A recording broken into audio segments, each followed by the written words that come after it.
Minister का statement आ रहा है। माननीय विदेश मंत्री। Honourable chairman sir, I rise to apprise. जी हाँ दोस्तों, एस जयशंकर की थरूर ने लगाई तगड़े से क्लास। मोदी की चुप्पी पर सवाल उठाकर भक्तों को बताया वो किसके हैं। दोस्तों, कभी कांग्रेस सांसद शशि थरूर के बारे में दावा किया जाता था कि वो बीजेपी के मुरीद हो चुके हैं और कांग्रेस के खिलाफ हो गए। प्रधानमंत्री नरेंद्र मोदी से लेकर बीजेपी के तमाम नेता उनकी तारीफ में कसीदे गढ़ते थे और यही वजह थी कि ऑपरेशन सिंदूर पर भारत की बात रखने के लिए मोदी और उनकी सरकार की ओर से विदेश भ्रमण कराया गया उन्हें। लेकिन दोस्तों, कुछ महीनों से कांग्रेस सांसद शशि थरूर का अंदाज बदला सा दिख रहा है। दोस्तों, मोदी सरकार की विदेश नीति की तारीफ करने वाले थरूर अब उन्हीं के विदेश मंत्री एस जयशंकर की जबरदस्त तरीके से उन्होंने क्लास लगा दी है। क्लास लगा रहे हैं एस जयशंकर की। कल तक तारीफ किया करते थे, बीजेपी का गुणगान कांग्रेस के खिलाफ। अब आज देख लीजिए कहां है बीजेपी। आज नहीं बोलेगी कि वो क्यों ऐसा कर रहे हैं, अब क्या कर रहे हैं वो। दोस्तों, कयास भी ऐसा कि जवाब उनसे देते नहीं बन रहा है। बताएंगे आपको कैसे शशि थरूर ने एस जयशंकर की वॉट लगा दी, क्लास लगा दी, तगड़े से मुंह बंद कर दिया। और वो शशि थरूर जो कल तक बीजेपी का गुणगान करते थे, अब पूरी तरह से बीजेपी को एक्सपोज कर रहे हैं। नमस्कार, आपका स्वागत द राजनीति का खास सेगमेंट आप देख रहे हैं खबर और विश्लेषण के साथ। मैं हूं आपके साथ यासू प्रसाद। दोस्तों, 9 मार्च को शुरू हुए संसद के सत्र में जो हुआ वो सब आपने देखा है। विपक्ष एक तरफ मांग करता रहा कि मिडिल ईस्ट के ऊपर से जिस तरह से अमेरिका और इजराइल ने युद्ध थोपा है मिडिल ईस्ट के ऊपर, उस पर एक बार अच्छे तरीके से चर्चा हो जाए, भारत के स्टैंड को समझा जा सके। लेकिन विदेश मंत्री एस जयशंकर ने कुछ इस तरह से जवाब दिया।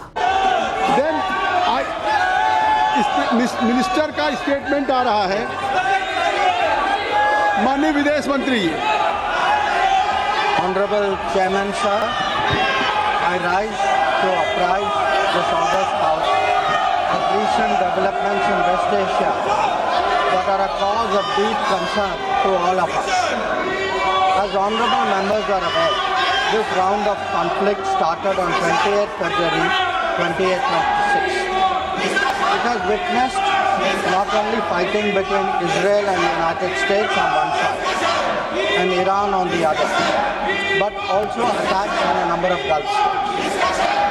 There have been numerous casualties, including at the leadership level in Iran, as well as destruction of infrastructure in the region.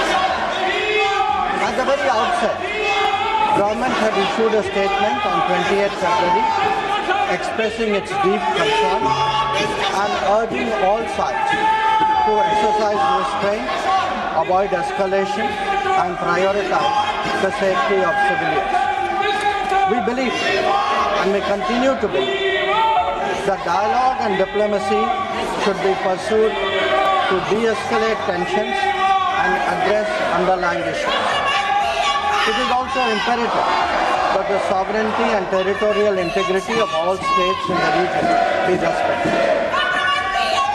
Chairman sir, given the gravity of the situation, the Cabinet Committee on Security CCS met on 1 March under the chairmanship of the Honorable Prime Minister. It was briefed on the airstrikes in Iran and the subsequent attacks in several Gulf countries. The CCS was concerned over the safety and security of the Indian community in the region. It also focused on the implications for regional security and for economic and commercial activities. The committee was apprised of difficulties faced by Indian travelers transiting the region and by students appearing for scheduled examinations in this country. It directed all concerned ministries and departments to take appropriate measures to respond to these problems. Honorable Prime Minister continues to closely monitor emerging developments, and relevant ministries are coordinating to ensure effective responses. Chairman sir, the conflict has continued to intensify and the security situation in the region has deteriorated significantly. We have noted that in fact the conflict has spread to other nations. दोस्तों, तो एक तरफ हंगामा हो रहा था और विदेश मंत्री उसी हंगामों के बीच स्टेटमेंट देकर अपनी विदेश नीति पर सत्ता पक्षों की ओर तालियां पिटवा रहे थे। सत्ता पक्षों की ओर से एस जयशंकर ने मिडिल ईस्ट के हालात पर संसद में वक्तव्य जारी किया। उन्होंने बताया कि प्रधानमंत्री नरेंद्र मोदी पश्चिम एशिया में बदलते हालात को लेकर लगातार करीब से नजरें जमाए हुए हैं, रखे हुए हैं। गल्फ देशों में बड़ी संख्या में भारतीय नागरिक रहते हैं। ताजा हालात को देखते हुए उनको सुरक्षित भारत लाने का ऑपरेशन तेजी से जारी है। हालांकि दोस्तों, सूत्र ये बता रहे हैं, कुछ लोगों से हमारी बात हुई, उन्होंने साफ तौर पर कहा कि कैसे जो ईरान में और देश में जो लोग फंसे हैं भारत के, उन्हें अलग अलग 6 जगहों पे ले जाने का प्रस्ताव रखा जा रहा, भारत नहीं लाने का। यानी एम्बेसी कोश, हालांकि सब व्यवस्थाएं सारी हैं, खाना पीना रहना, लेकिन लाके अलग अलग 2 3 4 ऑप्शन, यहां यहां यहां यहां, उसके बाद कोई रिस्पॉन्सिबिलिटी नहीं। और साहब कह रहे हैं कि लगातार हम नजरें जमाए हुए हैं, उन्हें सुरक्षित भारत लाने के लिए ऑपरेशन तेज कर, विदेश मंत्री एस जयशंकर साहब कह रहे हैं। दोस्तों, विदेश मंत्री ने संसद के दोनों सदनों में, लोकसभा और राज्यसभा में मिडिल ईस्ट की स्थिति पर बयान दिया। हालांकि मुख्य विपक्षी पार्टी कांग्रेस जयशंकर के बयान से बिल्कुल भी संतोष, भाई जाहिर सी बात है, आप अगर सवाल पूछ रहे कि क्यों, क्या भारत का स्टैंड, हमने क्या अभी तक किया, हस्तक्षेप की क्या, बताइए। और जवाब के बदले ऐसे ही आम का बदला इमली, हां का बदला ना, बस कहे कि चूंकि सत्ता पक्ष तो ही सवाल पूछिए वो ऐसे घुमा देता है, यानी कान ऐसे पकड़ना वो ऐसे पकड़ लेता है। सेटिस्फाइड नहीं रहा विपक्ष, पार्टी ने दो टूक होकर कहा, कांग्रेस ने पश्चिम एशिया के मुद्दे पर वो चर्चा चाहते हैं। वहीं इस मामले पर कांग्रेस सांसद शशि थरूर ने भी रिएक्ट किया। दोस्तों, त्रिवेंद्रमपुरम से कांग्रेस सांसद शशि थरूर ने पश्चिम एशिया में जारी संघर्ष पर विदेश मंत्री जयशंकर के बयान को लेकर निशाना साधा। उन्होंने कहा, हमने उनका बयान सुना है, लेकिन हम इस मुद्दे पर चर्चा चाहते हैं। ये एक बेहद महत्वपूर्ण मुद्दा है, इससे देश पूरी तरह से प्रभावित है, हमारी ऊर्जा सिक्योरिटी खतरे में है। आज सुबह तेल की कीमत $100 प्रति बैरल से ऊपर चली गई है। कतर में गैस की आपूर्ति पूरी तरह बंद कर दी है। फिलहाल कतर से हमारी कारखानों को भारत में गैस नहीं मिल रही है। हम पूर्वी देशों से गैस प्राप्त कर सकते हैं, इसलिए हम कुछ आपूर्ति प्राप्त करने का प्रयास करेंगे, लेकिन हम निश्चित रूप से इससे प्रभावित हो रहे हैं। कीमत बढ़ रही है। परसों ही एलपीजी की कीमत 60 रुपए की बढ़ोतरी हुई है। निश्चित रूप से पेट्रोल भी महंगे होने वाले हैं, इसलिए यह सब हमारे देश के लिए एक गंभीर समस्या बनने वाला है। ऐसे में हमें सरकार से एक बहुत ही जिम्मेदार और सक्रिय दृष्टिकोण अपनाने की आवश्यकता की उम्मीद है। दोस्तों, शशि थरूर ने पीएम मोदी और उनके विदेश मंत्री एस जयशंकर को यह बताया कि आखिर विदेश नीति किस तरह की होनी है। थरूर ने सरकार को आईना दिखाते हुए आगे कहा, सदन में बिना चर्चा के इस बयान को पढ़ देना गलत है। अंतर्राष्ट्रीय नियमों को लेकर कई अहम सवाल हैं। संसद ऐसी जगह है जहां इन मुद्दों पर चर्चा हो सकती है। हम ये नहीं कर रहे हैं कि हम सरकार हैं, वो सरकार है, वो जो चाहे कर सकते हैं, लेकिन संसद में उन्हें देश के हर वर्ग को सुनना चाहिए। थरूर ने जो कहा, दोस्तों, उससे यह साबित है कि उनके अनुसार सरकार की विदेश नीति भटकी हुई है। कोई मतलब ही नहीं है। नीति, कूटनीति, इंटरनेशनल रिलेशन, बस ऐसी हवा हवाई, नतमस्तक। और उनकी सरकार इससे भाग रही है, यानी भारतीय जनता पार्टी। दोस्तों, अपने जन्मदिन पर विदेश मंत्री एस जयशंकर को फटकार लगाई।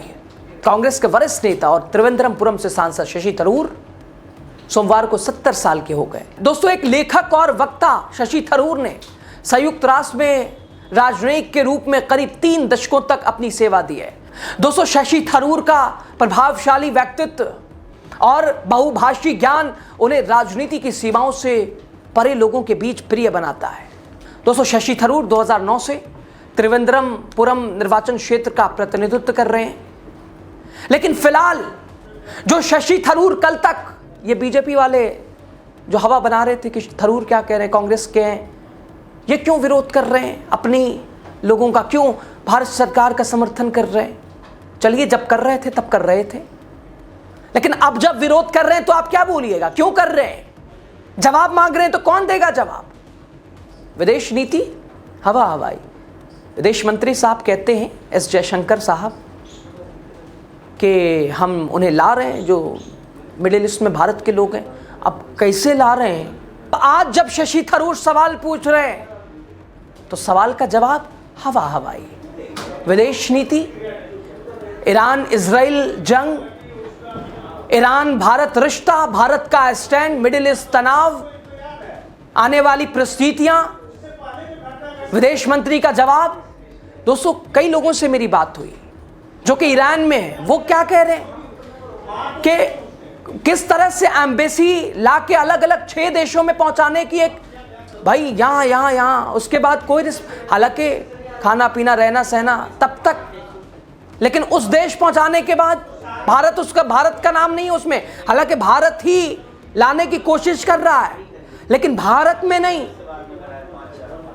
6 ऑप्शन है, 5 ऑप्शन है। तो विदेश मंत्री साहब, आप कह रहे हैं क्या, हालात कैसे हैं, शशि थरूर साहब क्या कह रहे हैं, तो स्टैंड तो क्लियर करना पड़ेगा, आपको बोलना पड़ेगा, जबान को खोलना पड़ेगा, जो कि सिली हुई है ना जाने किस मजबूरी के तहत। खैर, बहरहाल खबर पे आपकी राय बताइएगा आप जरूर। बहुत शुक्रिया।